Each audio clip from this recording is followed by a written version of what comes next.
Narava in voda sta tesno povezani. Letošnja tema ob Svetovnem dnevu vode je usmerjena predvsem v prepoznavanje naravnih rešitev ohranjanja kakovosti in količine vode ter kako je te rešitve mogoče upoštevati pri politiki in praksi upravljanja z vodami. Del družbene odgovornosti je širjenje kulture odnosa do vode. Vzgoja in pravi odnos do vode se začne že pri otrocih, zato so tudi učenci 5. razreda prisluhnili predavanju, kako hidrološke ter vremenske razmere vplivajo na podzemne vode. In kaj so se naučili?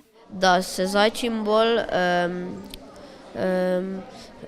gleda, da bi bile zelene strehe na hišah za lokalno klimo pa izolacijo. Naprimer, da ko si umivam zobe, da je ne pustim odprte, da takrat, ko moram samo. Da bi bolj ločevali odpadke, jih več reciklirali.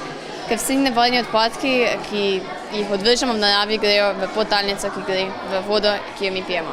Na Vrbanskem platoju vsako leto sprejmejo do 100 skupin, vrtci, osnovne šole in srednje šole, fakultete, tudi mednarodne študente, ter jim razložijo in pokažejo, kako pomemben je ta vir.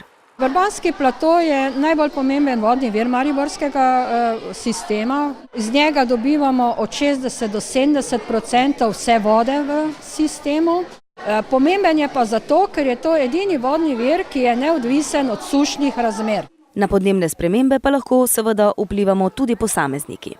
Dejstvo je, da so podnebne spremembe tukaj, da jih zaustaviti več ne moremo, oziroma preprečiti, da bi zmanjšali trend emisij toplogrednih plinov, torej moramo za svojim ravnanjem nekaj narediti, pač poskrbeti za manjšo potrošnjo energije oziroma za manjše participiranje pri emisijah toplogrednih plinov. Skrbeti moramo za to, da vode ne trošimo v prevelikih količinah in skrbeti moramo za to, da te iste vode ne onesnažujemo.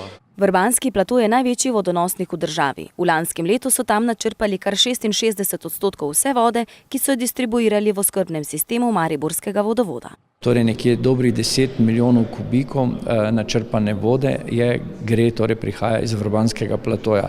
Tam črpamo vodo na globini 40 do 45 metrov in seveda lahko rečem, da vsa ta voda, ki prihaja iz Vrbanskega platoja, bila lansko leto, torej ni bila klorirana in lahko rečemo, da je voda odlična in primerna za pitje. Po normativih Republike Slovenije odrasla oseba povprečno porabi 4 kubike vode mesečno. V sistemu mariborskega vodovoda pa prebivalec porabi povprečno 154 litrov na dan. Torej lahko rečem, da smo tu nekje v zgornjem delu evropskega povprečja. En kubik vode stane v mestni občini Maribor z davkom 74 centov. Lahko rečemo seveda, da je voda v tem primeru v bistvu vsakomur dostopna, res pod minimalnimi stroški. Vodo, predvsem pitno, ki je nam velikokrat samoumevna, moramo spoštovati in potrebno je, da skrbimo zanjo, upoštevamo naravne zakonitosti in se ne oddaljujemo od narave.